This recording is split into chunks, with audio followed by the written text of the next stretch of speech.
Hey folks, welcome back, GNAT News, Haas. And I'm with Todd Walker again. He's the financial advisor. And this is the 5th segment in this series on financial information. And in this final segment, what are we talking about? Well, we're going to get right down to talking about what I do for a living, which is social responsible investing. The other segments were about financial in general, and a few mentions of SRI. But for the people who are interested about social responsible investing, I thought we should have one segment that would address that. Got it. Because social responsible investing is now the fastest growing segment of investing today. And that's why you see a lot of the major firms are moving into it and everything else. But we, in our firm, Greenvest, we only do social responsible investing, it's not a sideline for us. But I want to answer the question why. Why is social responsible investing growing that quickly? And because that's an endorsement in a way, without me being very biased about why it's wonderful and great. Obviously, around the country, lots of people agree. Of course, the big thing driving it, there's been multiple things, but recently, of course, is climate change. I mean, it's pretty obvious to me, being a Vermonter, being here for 30 years, and I won't go on with the usual examples of longer falls and all that. But good fall is a perfect example. Right. I mean, it's nice and warm out there, but we're going to pay for this in the end. So climate change is becoming so evident, and of course you have Greta Thunberg, I guess that's how you pronounce it. I mean, she was so eloquent about how she put it, and so direct. That was what was necessary. That more and more people want to do something in general about what can I do? What can I do about climate change? What can I do about many different things? And one of the things you can do is to use your investments to influence corporations. And corporations have an incredible influence on the planet. It's obvious. They cross countries and boundaries. And so changing them in a major way is obviously a way to help the people on the planet. And SRI has changed companies for good, which is one reason why the performance of SRI, social responsible investing, or there are other names for it now, impact investing, and people use various things, conscious investing. But one of the reasons that when social responsible investing began as a field was the 1980s after apartheid for South Africa. And by boycotting South Africa with investments, boycotting the companies, we were able to basically bring the South African government to its knees. There was other things, of course, but the investment thing was huge because when you suddenly have got massive organizations like pension plans and Harvard University pulling their money out of South Africa, which is a relatively small country compared to ours, it was devastating. So people looked around the 80s, advisors who were interested in this, and said, wait a minute, if we can do that over there, why can't we influence corporations here? Right. And that's what started the industry. But there weren't that many social responsible companies back then, sort of pure. And so the selection of social responsible investments was limited, and initially portfolios that were very green and clean didn't do as well. And so it got this sort of bad name of saying, yeah, if you want to invest in social responsible, it's fine, but you won't make any money and everything else. Right. It was somewhat true, to be honest. But over time, so many companies have decided to be sustainable and have sustainability in the part of their websites and to clean up their acts, that social responsible investing now does as well, if not better. A lot are claiming better. We don't do that, but there are a lot of studies that show it is actually outperforming. So, especially when you factor in fossil fuel industries like coal, for example, where we're getting problems with what they call stranded assets. You've got I don't want to go into detail about that, right. But basically, people say, well, someday oil will be stranded assets. They won't be able to take these assets that they're declaring as part of their book value out of the ground. So, they won't, right now they're worthless if you can't get them out. Well, that is going to happen to oil, but it's happened already to coal. I mean, we have zillions of, I don't know about that, billions and billions of pounds of coal on the ground that we could use for energy, and no one wants them because of the pollution. You know, even China's cutting back on them. They get, you know, it's so this is a stranded asset, and so that's why many companies out there that are traditional investing are risky. They're risky for reasons that no one ever thought about. So in the beginning, it sounds like it was almost used as a tool to, I'm not going to say attack, that's not the word I want, but influence companies by changing their stock price.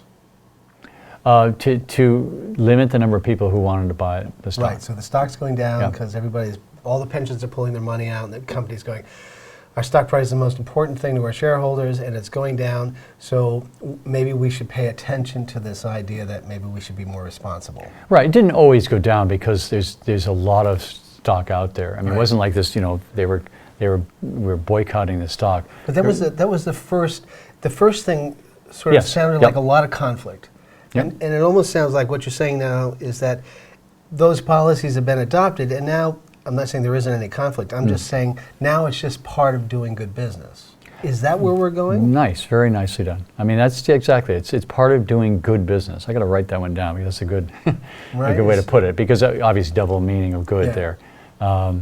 That's right, it's part of, why not? I mean, why not do the right thing? And why not cut from pollution? And why not stop? I mean, what happens so many times is we finally have to see literally an ocean of plastic, right? Literally, you know, an ocean of plastic for us to begin to realize that, you know, maybe there's too much plastic. I mean, and so it's just how we operate, unfortunately, in the human race. So then to make money Yep. in this socially responsible investing is, in a sense, getting easier. It's getting easier to compete, to be comparable, and even more so Because than so many traditional are investing. now- So you don't are have now to part of the you don't have to party. compromise. I mean, in their turn, I've had clients say to me, because this wasn't, no, I wouldn't say it's a myth, but I think it's gone on too long. It was true at first that it wasn't doing as well, but it's been propagated, of course, by traditional investing that oh, you lose money, and it's just not true anymore. But I've had clients say to me, look, I want to, you know, really help the world, and I want my investments to fight for what I want, but I don't want it to be a charity. You know, I don't want to be a charity. I can't afford, I've got to have comparable return or some return, you know. So now we can confidently do that, and it's just not an issue. And of course, that's why there's so many major firms that are getting into it, because they can now give performance, you know, that's comparable. The problem with it for many people, at least as dedicated as our clients, is that they say, well, yeah, that's very nice, you've got a socially responsible division over here, but you're still over here lending money to oil companies and doing everything else you do. So this is just a sideline. This is a lot. This is greenwashing. I hate to use that term because our name is Greenvest, but it's greenwashing because essentially you've opened this division, and now you can trot out that, you know, you're doing socially responsible investing, but it's not allowing you to do business as usual over here. If you're really social, you just change the whole company, but that's easier for me to say. If I wanted to find out if a company is really doing it, you know, 100%, is there a way to find this out? Yeah, without having to hire a professional to tell me? Not as much as there should be. There are services, and we subscribe to one, that help institutions and advisors evaluate companies, detailed reports upon their footprint, their environmental footprint, their social actions, their social governance. In other words, you know, what are people paid? And there's these, but there isn't one really for individuals. There's some As You Sow, which is has a mutual fund screening service where you can go and they'll screen it for weapons, fossil fuels, and some other things. But that's just mutual funds, not individual stocks. So it's one of the advantages we talked about a previous episode of why to use a financial advisor, or why you'd want to pay one. And in the SRI world, it's because we do produce these reports. But that's sort of a pitch. We didn't want to get into that. But yeah, it's tough. It's the one thing. You can go on Google and put in environmental complaints. And just like following through on that, so I can't afford a financial advisor, or I just don't have enough funds to have one. index funds, ETFs, like we talked about in previous segments, are they setting up now, like we'll use Vanguard as an example, where I could go to Vanguard and find an ETF or an index fund that said, this, we're just focused on Yes, social. that's where I was going. I mean, there are ways it's hard to do it as an individual and just go to a discount stockbroker or something and trade Right. stocks and then get evaluations. But there are mutual funds and ETFs now, exchange traded funds, Right. that are they have their own screening discipline. So that's the question. You'd have to then go to the fund and say, well, what are they actually screening for? Right. What we're finding more and more, because there's good and bad when anything becomes popular. When organic foods went mainstream, they went natural foods, right? And all of a sudden you had natural foods all over the place, which still had junk in it, Plenty of GMOs. oil in them, yes. And so the government had to move in. Actually, it was the government who had to move in the end and say, look, organic's going to mean organic. There were organic associations out there, but the government finally had to come in and say, we got to get some sort of system here because someone's saying pure ingredients, and and so you had the plus thing when people were eating more naturally, but then you also had the opportunity for sort of gray areas. And so what's happening now with this increase in social responsible investing is you're getting impact funds and social responsible funds, but especially ESG funds, that when you really go in there, you'll find that it's not as pure as we would like in our particular firm. Right. They've still got fossil fuels in there. They've still got something, they've got things that are marginal as far as we're concerned, but they're still labeling themselves impact. But nonetheless, you can invest in those things and at least, get more pure. Okay. And there are some funds that are still quite pure. So what SRI also does that I think is important is it gives another layer of scrutiny on the company. Because if you are looking at it for its transgressions, et cetera, and you are looking at it and just going through what has there been some sort of complaints, it's just another level of scrutiny in general, which I think is good to have every time you invest in a company, besides looking at its book value and management. And you also want to look, here's another group that's looking at many other things about a company. And I think that a further examination is a bad thing. In fact, one of the justifications on why SRI is actually performing better today than traditional investments, or at least comparable, is that it avoids, through this process of really looking closely at what a company does, it avoids all sorts of risks, like stranded assets. The traditional wouldn't look at that. They're not going to say, what, oil, they're producing profits now, they've got a good dividend, whatever. But we're looking at saying, yeah, but what do those profits look like in the future? If you have, forgetting stranded assets, or part of that is the government comes in and finally says, look, we believe this climate change is happening. Well, they did it to coal when Obama was president. Right. They just come in and said, look, you're not going to get these subsidies anymore. If the government moves in and just bans oil and says, look, there are now tidal waves coming through New York City where climate change is number one, and you're banned. This is a tremendous risk. So these risks should be looked at, and so when something happens like the city of New York decides to divest from fossil fuels, this is another chip in that whole traditional investments, and so SRI is rising because of these. People are beginning to realize there are a lot more risks involved. And then the other thing that's kind of interesting is that we think that if a company is smart enough to not be in those businesses, or to get out of those businesses, or to clean up those businesses, to say, okay, look, we're going to do it, then it tends to reflect on management that is more intelligent in general.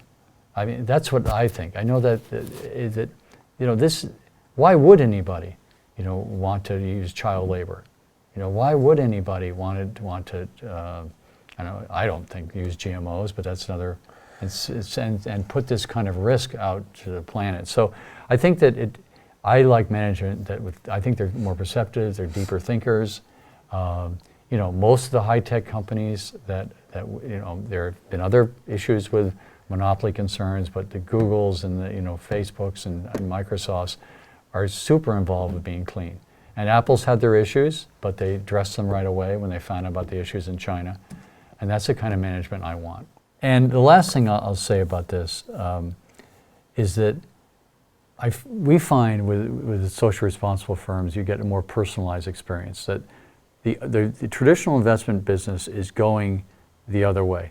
They're requiring that you have more and more and higher minimum investments in order to work with a real advisor. And that more and more it's going robo-advisor. We talked about this before, that a robo is even more Right. technical, more automated.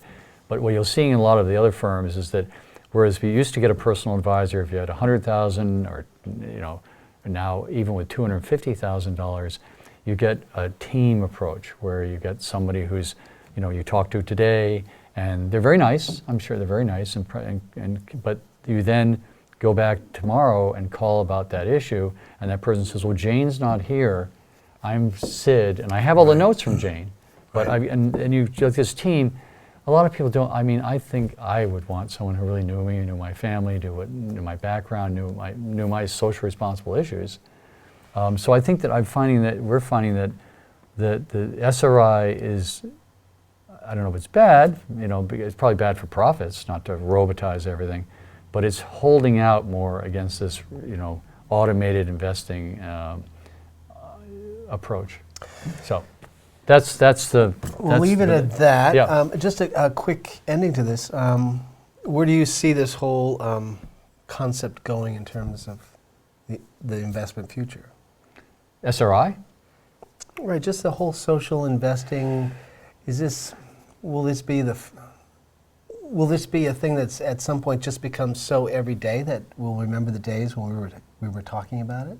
Yeah, I think that's a great way to put it. I remember when we are still very health food conscious in our family, and before that I actually worked in the natural foods business long ago when I was younger. Didn't everybody? But at first. And I realized as Whole Foods, and I had friends who owned natural food stores, and as Whole Foods, it was actually originally in Boston, where I'm from. It was originally, Bread and Circus. Bread and Circus was in Boston. And as Bread and Circus took over independent health food stores, we said, "Hey man, that's not cool. Right. That's not Right. cool, and putting these people out of business." And I still don't like it. But as I saw then Whole Foods grow, and then I got this statistic that kind of floored me, that actually the largest seller of organic food in this country, I believe, is Costco. And Walmart's not far behind. Right. And so you say, and you realize you become sort of a new age snob.